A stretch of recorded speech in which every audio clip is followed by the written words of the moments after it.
নমস্কার সবাইকে, competitive world Bankura চ্যানেলে সবাইকে স্বাগত। আজকে আমরা চলে এসেছি এসএসসি জিডির প্রিভিয়াসের কোশ্চেন সেট নম্বর 18 নিয়ে। চলো তাহলে দেখা যাক আজকে কী প্রশ্ন আছে আমাদের সাথে। According to census 2011, which state of the following states has the highest population? 2011 সালের জনগণনা অনুযায়ী নিচের কোন রাজ্যের জনসংখ্যা সবচেয়ে বেশি? বিহার, তামিলনাড়ু, পশ্চিমবঙ্গ নাকি রাজস্থান? উত্তর হচ্ছে বিহার। যে অপশানগুলো দেওয়া আছে সেই অপশানগুলোর মধ্যে থেকে বিহারের কিন্তু জনসংখ্যা সবচেয়ে বেশি। তাহলে যদি বলে যে 2011 সালের জনগণনা অনুযায়ী সবচেয়ে মোস্ট পপুলেশনযুক্ত স্টেট, মোস্ট পপুলেশন কার আছে? না, সেটা অবশ্যই ইউপি। লিস্ট পপুলেশন কার আছে? অবশ্যই আমাদের সিকিম। আর যদি বলে পপুলেশন ডেন্সিটিতে, মানে প্রতি বর্গ কিলোমিটার এককে কতজন লোকজন বাস করে, পপুলেশন ডেন্সিটিতে হাইয়েস্ট কে? না, সেটা হচ্ছে বিহার। আর লোয়েস্ট কে? সেটা হচ্ছে অরুণাচল প্রদেশ। অরুণাচল প্রদেশ, ঠিক আছে। এবারে চলে আসি পরবর্তী প্রশ্নে। In which functional group is the carbonyl carbon attach to the hydrogen atom as well as to the carbon? কোন কার্যকরী মূলকে কার্বনিল কার্বনটি একটি হাইড্রোজেন পরমাণুর পাশাপাশি একটি কার্বন পরমাণুর সাথে যুক্ত থাকে? মানে কার্বনিল কার্বন মানে এইখানে ধরো সি ডবল বন্ড ও। এবারে এখানে কি বলছে যে কার্বনিল কার্বন একটা হাইড্রোজেনের পরমাণু, একটি হাইড্রোজেন পরমাণু, এটা হচ্ছে কার্বনিল কার্বন, এটা হচ্ছে কার্বনিল কার্বন, কার্বনিল কার্বন। তাহলে এটা যদি কার্বনিল কার্বন হয়, এ কি বলছে একটা হাইড্রোজেন পরমাণুর সঙ্গে যুক্ত হচ্ছে আর একটা পাশাপাশি একটি কার্বন পরমাণু হচ্ছে, মানে এখানে আর একটা কার্বন পরমাণু আছে। যাই হোক, তাহলে এটা হচ্ছে কি কার ক্ষেত্রে? না, সেটা হবে অ্যালডিহাইডের ক্ষেত্রে। এরকম আমরা আর এই যে কার্যকরী মূলকটা দেখা যাচ্ছে আমাদের, এই যে টোটাল যে কার্যকরী মূলকটা, এটা হচ্ছে অ্যালডিহাইডের কার্যকরী মূলক, মানে এই যে CHO, এটা হচ্ছে অ্যালডিহাইডের কার্যকরী মূলক। দেখো এখানে কিছু তথ্য দেওয়া আছে। অ্যালডিহাইড যেখানে তোমার হচ্ছে RCHO, এখানে কি হয়, কার্বনিল কার্বন পরমাণু বাউন্ড থাকে কার সঙ্গে? একটা হাইড্রোজেন পরমাণুর সাথে আর একটা আর এর মানে অ্যালকিন বন্ডের সঙ্গে। কিটোন, কিটোন হচ্ছে আর ডবল বন্ড সি, এটা আর single bond C double bond OR, এটা তোমার হচ্ছে কিটোনের ফর্মুলা। কার্বক্সিল অ্যাসিড কি? RC double bond OH। আর অ্যামাইডের সংকেত কি? RC ডবল বন্ড NH2, এটা হচ্ছে অ্যামাইডের সংকেত। এরপরে চলে আসি পরবর্তী প্রশ্নে। Modiar 2, which has included in the representative list of the intangible cultural heritage of humanity in 2010, is a ritual dance drama of which state?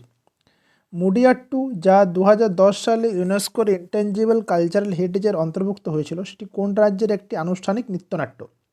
Orissa, Tamil Nadu, Kerala নাকি কর্ণাটক? উত্তর হচ্ছে কেরালা।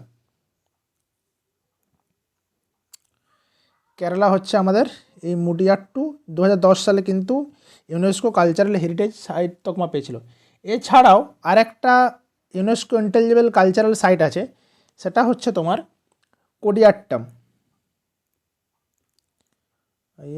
TTM। এটা কি? এটা হচ্ছে একটা সংস্কৃত ড্রামা, সংস্কৃত ড্রামা। এটা কবে ইন্টেঞ্জিবল কালচারাল হেরিটেজ সাইট পেয়েছে? না, এটা 2001 সালে পেয়েছে। তাহলে কেরালা থেকে দুটো, একটা হচ্ছে মুডিয়ার 2 আর একটা হচ্ছে কোডিয়াট্টাম। এরপরে কি বলছে? Who was the British governor general during the revolt of 1857? 1857 সালের মহাবিদ্রোহের সময় ব্রিটিশ গভর্নর জেনারেল কে ছিলেন? Lord Ripon, Lord Curzon, Lord Canning নাকি লর্ড ডালহৌসি? উত্তর হচ্ছে আমাদের লর্ড ক্যানিং। লর্ড ক্যানিংয়ের সময় ব্রিটিশ গভর্নর, এই মহাবিদ্রোহের সময় ব্রিটিশ গভর্নর জানিয়েছিলেন লর্ড ক্যানিং। তাহলে এই যে মহাবিদ্রোহ কবে শুরু হলো? না, যদি বলে যে ফার্স্ট স্পার্ক, এটা দেখা গিয়েছিল কোথায়? এটা হচ্ছে 29 মার্চ 1857। এটা হচ্ছে মঙ্গল পান্ডে ইনসিডেন্ট। মঙ্গল অ্যাট ব্যারাকপুর। ব্যারাকপুরে যে মঙ্গল পাণ্ডে ঘটনা ঘটেছে সেটা হচ্ছে ফার্স্ট স্পার্ক। আর যদি বলে তাহলে অ্যাকচুয়াল যেটা মহাবিদ্যালয় স্টার্টেড কখন এলো?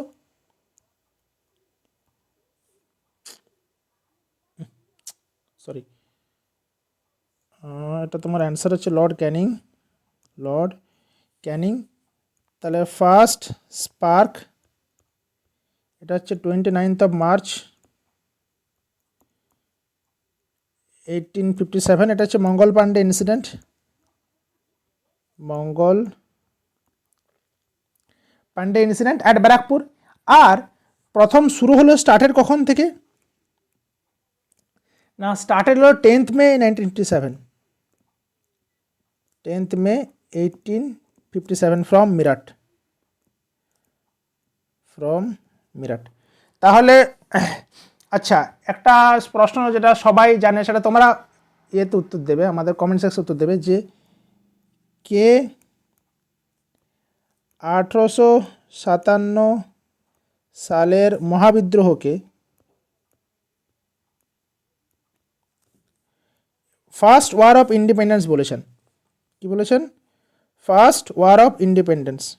ফার্স্ট ওয়ার অফ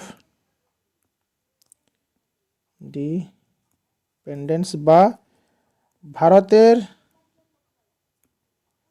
প্রথম স্বাধীনতার যুদ্ধ বলেছেন। এটা তোমরা আমাকে কমেন্ট সেকশন জানিও, ঠিক আছে? এবার চলে আসি পরবর্তী প্রশ্নে। দেখো, পরবর্তী প্রশ্ন যাওয়ার আগে আমাদের গভর্নর জেনারেল বা ভাইসরয় সম্পর্কে কিছু তথ্য দেওয়া আছে, সেগুলো পড়ে নিই একবার। লর্ড ডালহৌসি কি ইন্ট্রোডাকশন রেলওয়েজ কত সালে? 1853, সরি 1853তে টেলিগ্রাফও উনি ইয়ে করেছিলেন। আর ডক্ট্রিন অফ ল্যাপস কত? 1848। এবার আমার প্রশ্ন হচ্ছে যে ফার্স্ট ডক্ট্রিন অফ ল্যাপস বা সত্য বিলোপ নীতি গ্রহণ করেছিল কোন দেশীয় রাজা? গ্রহণ করেছিল কোন দেশীয় রাজা? কোন দেশীয় রাজা প্রথম সত্য বিলোপ নীতির এই যে ডক্ট্রিনটা সেটা গ্রহণ করেছিল? তোমরা অবশ্যই কমেন্ট সেকশনে জানাও।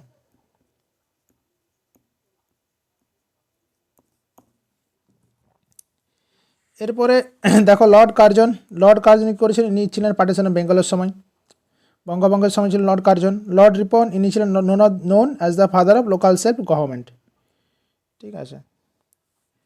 চলে আসি পরবর্তী প্রশ্নে। বুন্দি উৎসব is a popular festival in. Bundi উৎসব কোন রাজ্যের একটি জনপ্রিয় উৎসব? রাজস্থান, পাঞ্জাব, মিজোরাম নাকি মধ্যপ্রদেশ? উত্তর হচ্ছে আমাদের রাজস্থান। এবার বুন্দি উৎসবের পাশাপাশি আমাদের রাজস্থানে আর কী কী ফেস্টিভ্যাল ইম্পর্ট্যান্ট?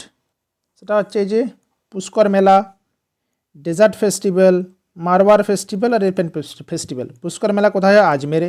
ডেজার্ট ফেস্টিভ্যাল হয় জয়সলমেরে। মারওয়ার ফেস্টিভ্যাল হয় যোধপুরে। আর এলিফ্যান্ট ফেস্টিভ্যাল হয় এটাও জয়পুরে। আচ্ছা, এবার আমাদের বাকি যে অপশান যেগুলো ছিল সেখানে নিশ্চয়ই কিছু কিছু আমাদের স্টেটের নাম বলা আছে। মিজোরামের কী কী ফেস্টিভ্যাল বিখ্যাত জেনে নিই। মিজোরামের মিনকুট, চাপচেরকুট,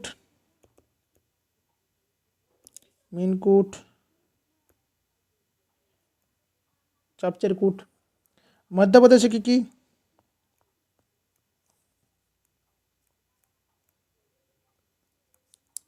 মধ্যপ্রদেশে আমার হচ্ছে লোকরং, রাসনাওয়া, খাজুরাহো ফেস্টিভ্যাল, এটসেট্রা, ঠিক আছে? পাঞ্জাবে কি? গুরু পর্ব। লোহারি, বৈশাখী, এটসেট্রা। এরপরে চলে আসি পরবর্তী প্রশ্নে। Animals where the fertilization of eggs and the development of the baby up to fetal stage take place inside the mother's body are known as। যেসব প্রাণীর ক্ষেত্রে ডিম্বের নিষেক এবং ভ্রূণ থেকে ভ্রূণাবস্থা পর্যন্ত বিকাশ মায়ের দেহের অভ্যন্তরে ঘটে তাদের কী বলা হয়?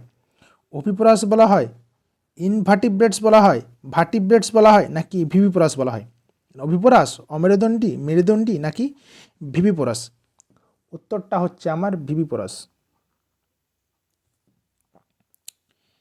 এই যে ভিভিপোরাস মানে যে আমাদের যেরকম হিউম্যানের ক্ষেত্রে কী হয় যে একটা বেবি তার জন্মগ্রহণের আগে পর্যন্ত মায়ের পেটের মধ্যে অবস্থান করে, এখানে বলছে সেটাই।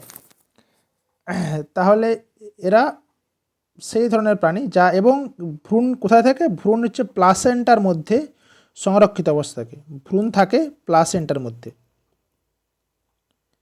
প্লাসেন্টার মধ্যে সংরক্ষিত অবস্থা থাকে। চলো দেখি নিয়ে এই সম্পর্কে আমাদের কী কী আর এক্সট্রা ইনফরমেশান আছে।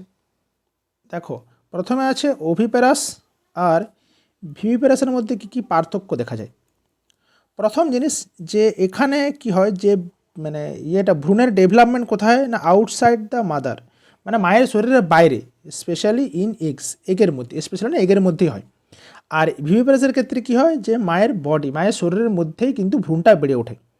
নারিশমেন্ট, এখানে ভ্রূণ যে তার খাবার সেটা কোথা থেকে পায় না ফ্রম এগ ইয়ক, মানে ডিমের কুসুমের থেকে কিন্তু ভ্রূণটা খাবার পায়। আর আমাদের ভিভিপেরাসের ক্ষেত্রে কি হয় না এটা মায়ের শরীর থেকে ডাইরেক্টলি প্লাসেন্টার মাধ্যমে তার যেটুকু পুষ্টিগুণ সেই পুষ্টিগুণটুকু পৌঁছায় তার শরীরে। বার্থ, এখানে জন্ম কীভাবে হয়? দে লে এগস, মানে ডিমের মধ্যে থাকে এটা। আর এখানে কি হয়? ডাইরেক্টলি কি হয়? Give birth two live Young's, মানে সরাসরি বাচ্চা প্রসব হয়, সন্তান প্রসব হয়।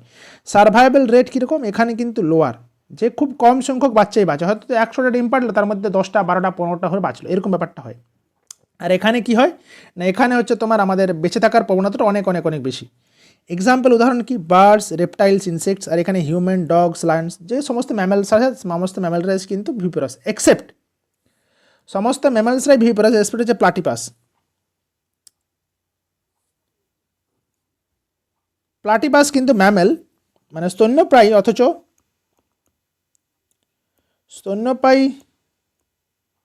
অথচ ডিম পাড়ে কে? হচ্ছে প্লাটিপাস। আর যে বাচ্চা ভূমিষ্ঠ হওয়ার পরেও কি আরও অনেক দিন কিন্তু মায়ের শরীরে একটা নির্দিষ্ট কোটর বা নির্দিষ্ট থলির মধ্যে থাকে, যাকে বলা হয় মার্সুপিয়াম থলি।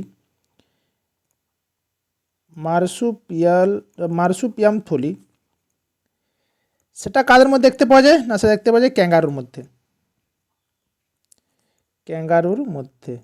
মানে ক্যাঙ্গারুদের মধ্যে দেখতে পাওয়া যায় মার্সুপিয়াম থলি, মানে বাচ্চা ভূমিষ্ঠ হওয়ার পরেও আরও বেশ কিছুদিন মায়ের শরীরের কোনো একটা বিশেষ থলির মতো অংশ থাকে বা স্যাক থাকে, সেটার মধ্যে ও অবস্থান করে। এটা হচ্ছে মার্সুপিয়াম থলি। তাহলে বোঝা গেল।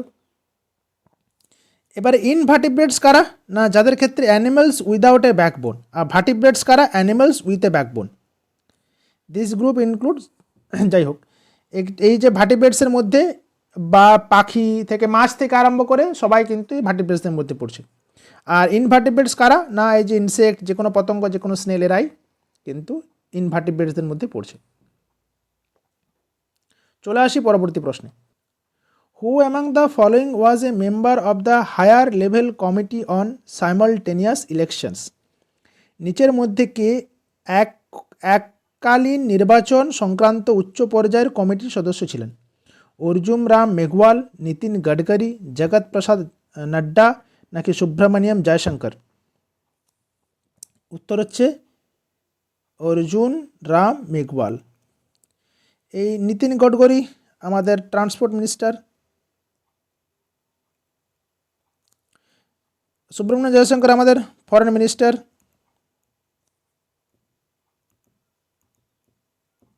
ঠিক আছে। আর এই জেপি নাড্ডা ইনি হচ্ছেন minister of health and family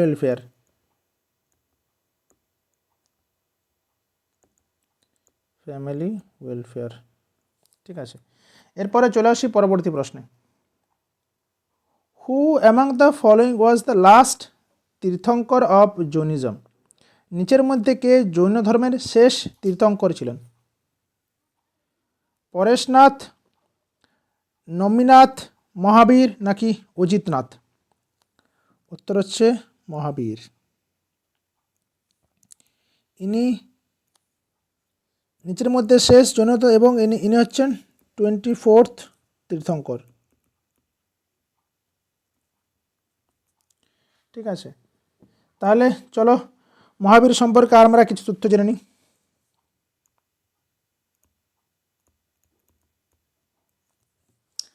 এনার জন্ম কবে হয়েছিল?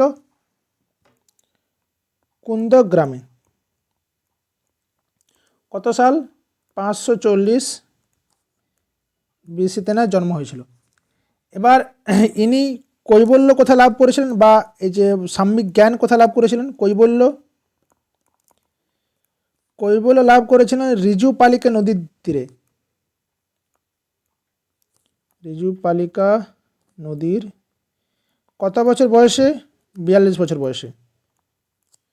ঠিক আছে, ওনার যে ওনার ডক্ট্রিনকে কি বলা হয়? পঞ্চমহাব্রত।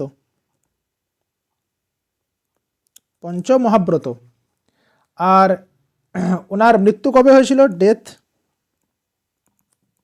পাভাপুরীতে। কত সাল নাগাদ? 468 বিসি। তাহলে এই হচ্ছে মহাবীর সম্পর্কে কিছু সাধারণ তথ্য। এবার চলো দেখিনি এখানে কি লেখা আছে। যে ঋষভনাথ, এনাকে আদিনাথও বলা হয়। এনার যে সিম্বল সেটা হচ্ছে ষাঁড়, এবং এনাকেই বলা হয় যে জৈনিজমের প্রকৃত ফাউন্ডার। তারপরে দ্বিতীয় তীর্থঙ্কর ছিলেন অজিতনাথ, যার সিম্বল ছিল হাতি। ইনি হচ্ছেন দ্বিতীয় বলে দিলাম তীর্থ। 23তম তীর্থঙ্কর ছিলেন পরেশনাথ, যার প্রতীক ছিল সার্পেন্ট বা সাপ।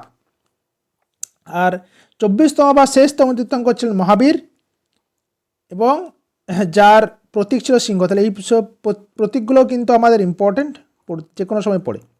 আর একমাত্র ফিমেল জৈন তীর্থঙ্কর কে ছিলেন? তিনি ছিলেন মল্লিনাথ। একমাত্র মহিলা তীর্থঙ্কর এটা হচ্ছে মল্লিনাথ।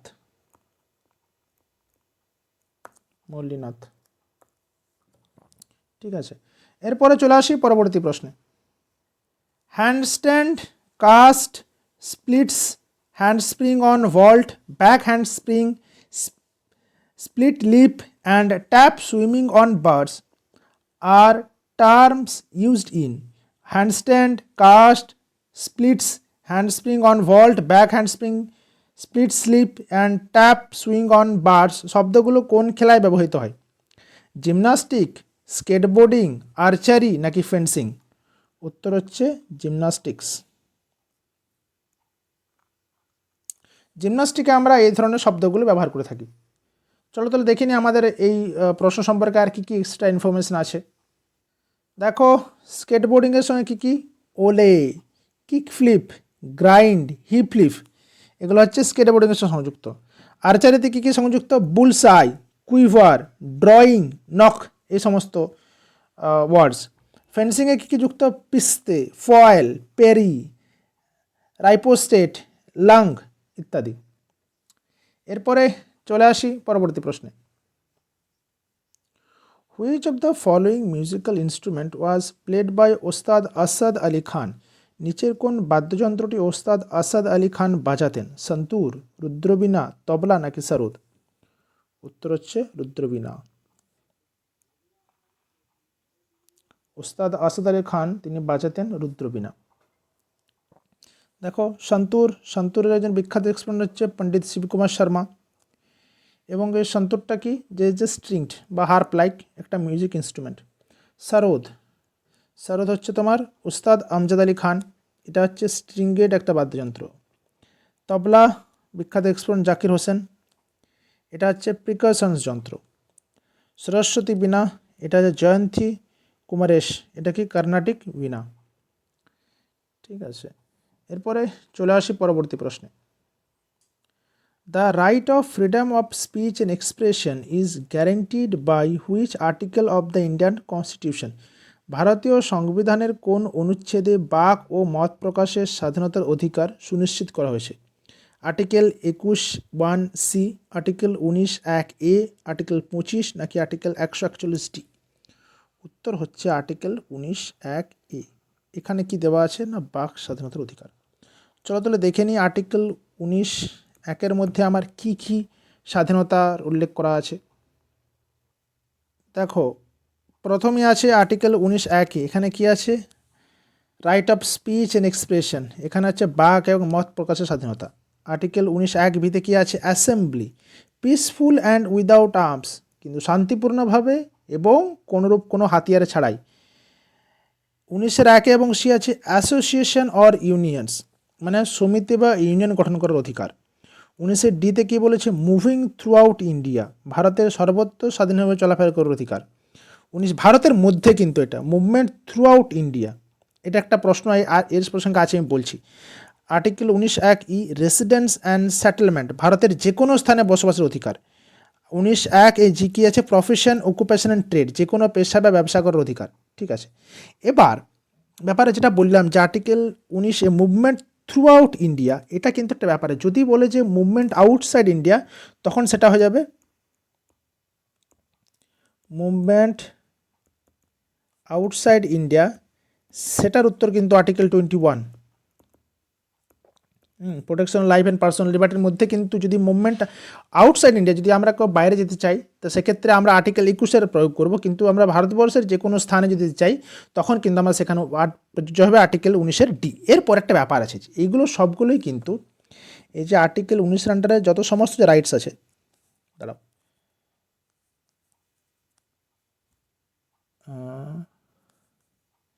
ওকে, রাইটস, ডাব্লিউ কেন লিখছি, RIGST, এই আমার ইংরেজি, আমি আর আমার ইংরেজি বানান খুব বাজে অবস্থা। রাইটস আন্ডার, এই দেখছো কি দেখতে কী লিখছি, রাইটস আন্ডার আর্টিকেল 19 আর সাবজেক্ট টু কিন্তু আর সাবজেক্ট টু কি বলতে চাচ্ছি না ওটা, আচ্ছা, আর সাবজেক্ট টু রিজনেবল রেস্ট্রিকশনস,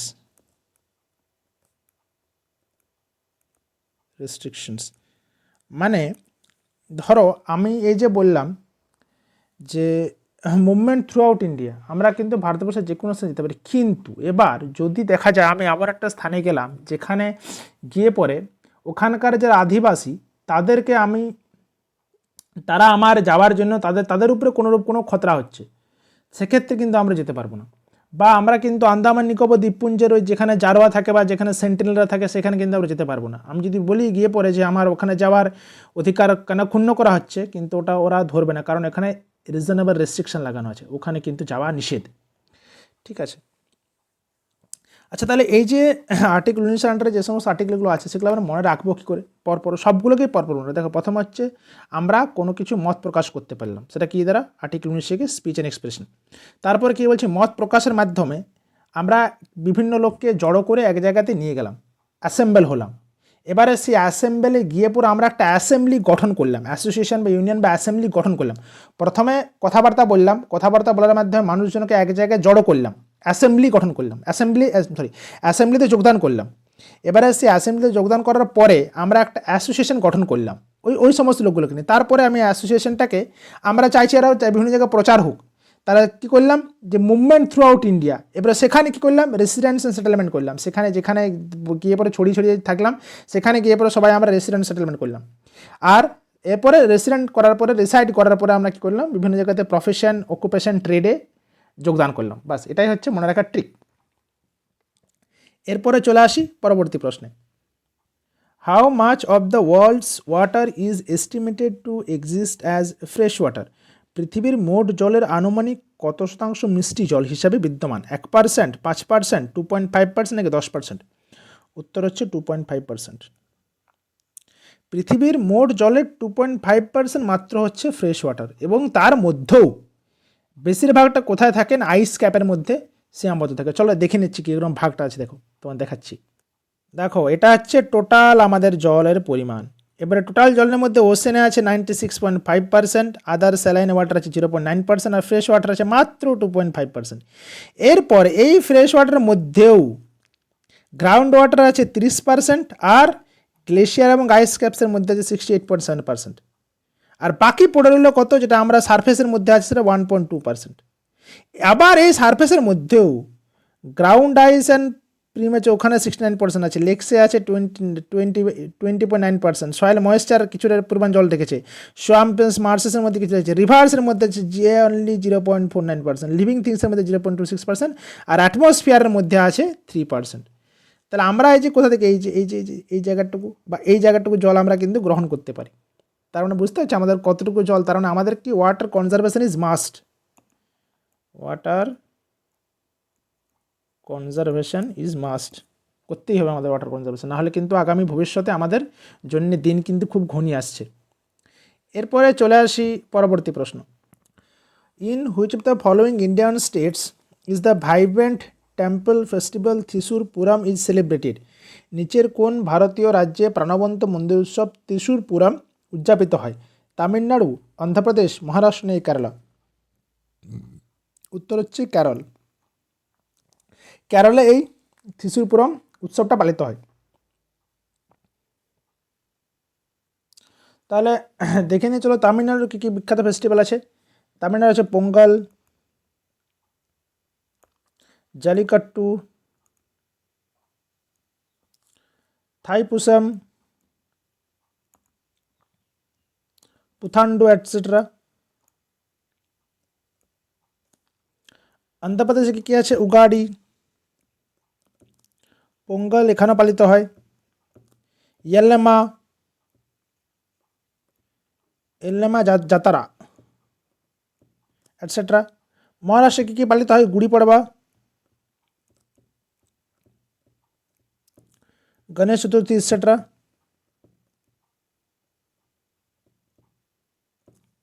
আর চলো দেখে নিই কেরালার কী কী ফেস্টিভ্যাল আছে আমাদের বিখ্যাত। কেরালার ওনাম, যেটা হচ্ছে হারভেস্ট ফেস্টিভ্যাল, ভিশু যেটা হচ্ছে মালায়ালাম নিউ ইয়ার, ভাল্লামকাল্লি যেটা ফেমাস বিখ্যাত বোট রেস, আর আট্টুকাল পোঙ্গল যেটা হচ্ছে massive gathering of women Thiruvananthapuram. ঠিক আছে, তাহলে এগুলো হচ্ছে কেরালার আরও কয়েকটা বিখ্যাত উৎসব। এরপরে চলে আসি পরবর্তী প্রশ্নে। India initiates its first 5-year plan in 1951 influenced by the socialistic ideals of. Bharat 1951 সালে তার প্রথম পঞ্চবার্ষিকী পরিকল্পনা শুরু করেছিল, যা কার সমাজতান্ত্রিক আদর্শ দ্বারা প্রভাবিত ছিল? ভীমরাও আম্বেদকর, রাজেন্দ্র প্রসাদ, জওহরলাল নেহরু নাকি লাল বাহাদুর শাস্ত্রী? উত্তর হচ্ছে জওহরলাল নেহরু। চলো তাহলে দেখে নিই আমাদের এই যে প্রথম পঞ্চবার্ষিকী পরিকল্পনা ফার্স্ট 5-year প্ল্যান সম্পর্কে আমাদের কী কী তথ্য আছে। প্রথমত বলছে যে এর ডিউরেশন কত, 1951 থেকে 1956 সাল পর্যন্ত। এর মডেল কি মডেল নেই পরিচিত নয়, হ্যারাডমার মডেল কিন্তু এর মডেলটা। প্রাথমিক ফোকাস কি এগ্রিকালচার, ইরিগেশন এবং পাওয়ার এর কিন্তু মেন ফোকাস। এর চিফ আর্কিটেক্ট কে না কে এন রাজ। আর এখানে কি আউটকাম হয়েছিল না সাকসেসফুল হয়েছিল, যেখানে টার্গেটের গ্রোথ ছিল 2.1%, কিন্তু আমরা অ্যাচিভ করতে পেরেছিলাম 3.6%। এখানে ইম্পর্টেন্ট কোনটা, এই সালটা, হ্যারাডমার মডেল এবং মেন ফোকাস কী ছিল। ঠিক আছে, এই তিনটে মোস্ট ইম্পর্টেন্ট, বাকি সবই পড়তে হবে কিন্তু এটা মোস্ট ইম্পর্টেন্ট।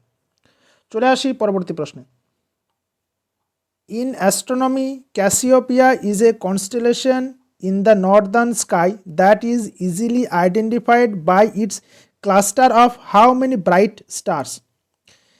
জ্যোতির্বিজ্ঞানে ক্যাসিওপিয়া হলো উত্তর আকাশের একটি নক্ষত্রমণ্ডল, যা কয়টি উজ্জ্বল নক্ষত্রের গুচ্ছ দ্বারা সহজে চেনা যায়? 7টি, 3টি, 9টি না 5টি? উত্তর হচ্ছে 5টি স্টার। ক্যাসিওপিয়াতে কটা স্টার থাকে? 5টা স্টার থাকে। দেখো এখানে আমাদের আরও গুটি কয়েক কনস্টেলেশন সম্পর্কে দেওয়া আছে। ক্যাসিওপিয়া যেটা শেপ কীরকম, ডাব্লিউ বা এম এর আকৃতির, কটা? 5টা থাকে মেন স্টার। উর্সা মেজর এটা হচ্ছে বিগ ডিপার, এটা হচ্ছে আমরা বাংলাতে বলি সপ্তঋষি মণ্ডল। ওরায়ন দ্য হান্টার বা কালপুরুষ, এখানে 7টা থেকে 8টা মেন স্টার থাকে। এরপর চলে আসি পরবর্তী প্রশ্নে। Padma Shri awardee Kalamandalam Gopi is recognized globally as the face of which dance form? Padma Shri পুরস্কার প্রাপ্ত কালামণ্ডল গোপী বিশ্বজুড়ে কোন নৃত্যশৈলীর সঙ্গে যুক্ত ছিলেন? ওড়িশি, কুচিপুড়ি, মোহিনীআট্টম নাকি কথাকলি? উত্তর আমার হচ্ছে ইনি কথাকলি নাচের সঙ্গে যুক্ত।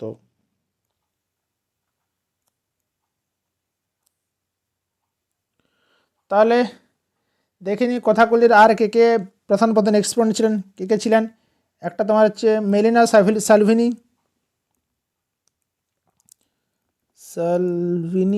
তারপরে হচ্ছে পিভি বালাকৃষ্ণ,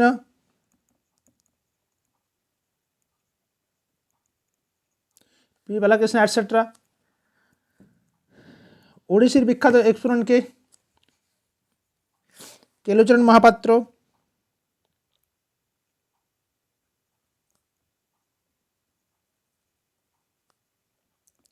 সুচেতা মহাপাত্র,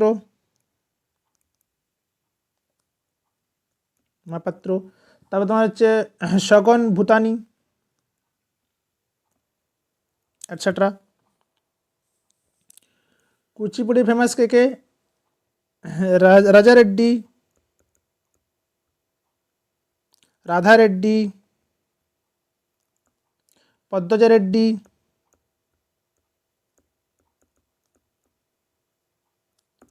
যামিনী রেড্ডি, অ্যাটসেট্রা। ঠিক আছে, এরপর চলে আসি পরবর্তী প্রশ্নে। Padma awardee Arjun Singh Dhurve is related to which of the following folk dance? Padma পুরস্কারপ্রাপ্ত অর্জুন সিং ধ্রুভে নিচের কোন নৃত্যের সঙ্গে যুক্ত? ছৌ, গরবা, বালিগা নাকি রাসলীলা? অর্জুন সিং রেড্ডি কোন লোকনৃত্যের সঙ্গে যুক্ত? উত্তর হচ্ছে আমার বাইগা। ইনি বৈগা নাচের সঙ্গে যুক্ত। বৈগা নাচ কোন জায়গার বিখ্যাত নৃত্য? না, এরা হচ্ছে মধ্যপ্রদেশের বিখ্যাত নৃত্য হচ্ছে বৈগা। ছৌ আমাদের কোন কোন জায়গায় দেখতে পাওয়া যায়? উড়িষ্যাতে দেখতে পাওয়া যায়, ঝাড়খণ্ডে দেখতে পাওয়া যায়, আর ওয়েস্ট বেঙ্গলে দেখতে পাওয়া যায়। এটা নিয়ে আমরা বহুবার আগে বহু ইয়েতে বলেছি। গরবা কথাকার, গরবা আমাদের গুজরাটে। ঠিক আছে, এরপরে চলে আসি পরবর্তী প্রশ্নে। Which book has been authored by Rabindra Bharali? Rabindra Bharali নিচেন কোন বইটি রচনা করেছিলেন? দ্য মিউজিক রুম, ইন্ডিয়া একশো এক, মিউজিক টু মাই ইয়ার্স নাকি the forgotten form of Hindustani music? উত্তর হচ্ছে the forgotten forms of Hindustani music.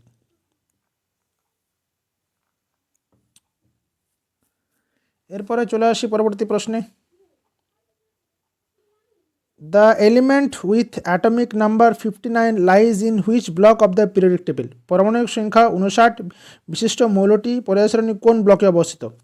উত্তর হচ্ছে P block, D block, F block না এস ব্লক? উত্তর হচ্ছে এফ ব্লক।